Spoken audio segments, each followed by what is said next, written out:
already on to module number 4, wave physics. So coming out of mechanical physics, I think it's going to make wave physics make a lot more sense. But so just jumping straight into the wave, what does a wave look like?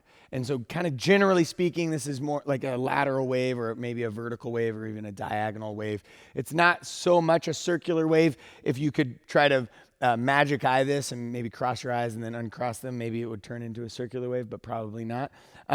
So we've got a wave here, and so we're going to have the peak, we're going to have the trough, right? So this is the full wavelength, right? So this would be called the wavelength, right? And this would be amplitude. We'd call that amplitude in wave physics.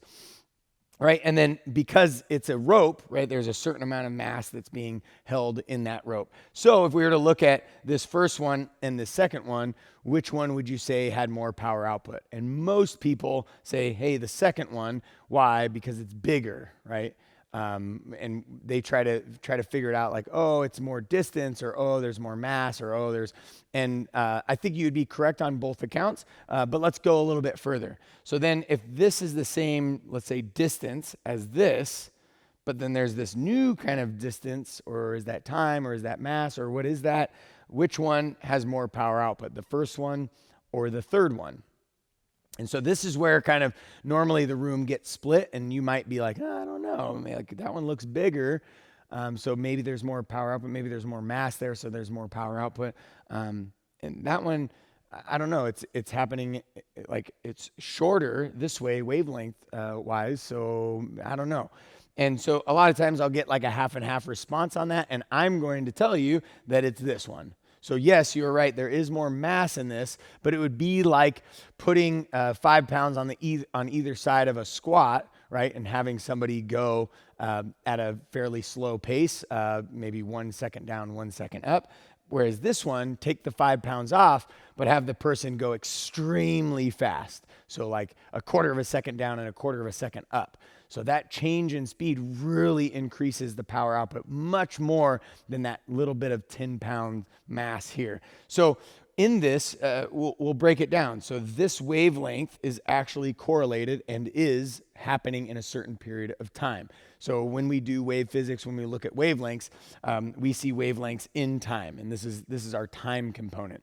Whereas this right here is our amplitude, but if we want to extrapolate the mechanical physics and throw it in there, this is the distance. And oftentimes coaches, trainers, people that are working with the ropes, they'll try to think about creating a certain wave distance, but I actually have them in the same way that when we lift weights, focus on what your body's doing distance-wise. So make the distance here. So where my hand goes up, it stops at the shoulder, and then it stops at the knee. That's going to be a greater distance than if I maybe go from my elbow to my hip.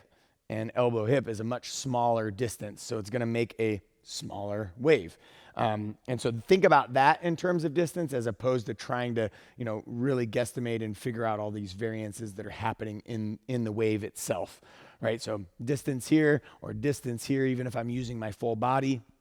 And then time, as I speed up that rope, I go faster, right? That rope starts to bunch up. It creates a lot of tension, and the waves get smaller this way from the profile, right? So they move faster.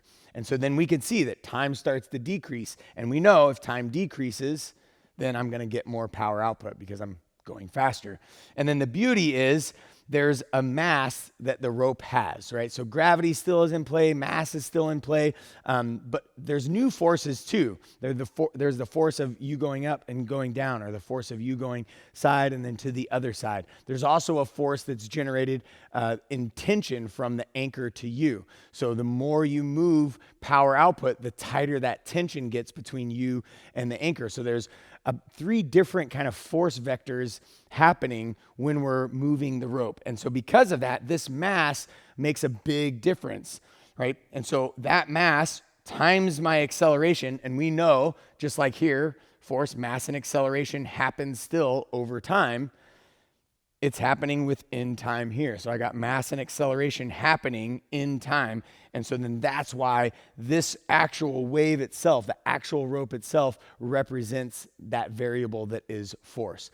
And I'll tell you, when I first kind of stumbled on this after researching and observing and researching and observing and experimenting and researching and observing.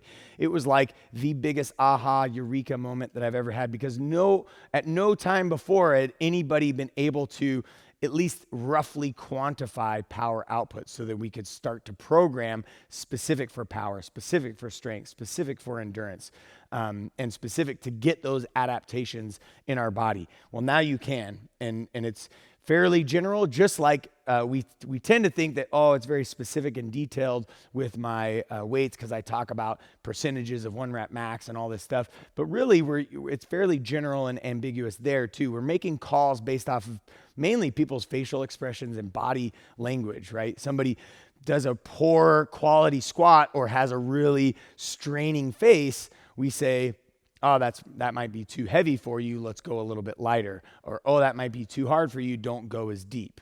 Or, oh, that might be really difficult, slow down the movement. So we make these coaching cue calls based on our power output variables, but we do it fairly arbitrarily, right? Our brains and our eyes pick up so much in that body language and in those facial gestures, and that's what we're using to change people's programming. And we're hoping people are giving their 100%, but what if somebody's just super dramatic?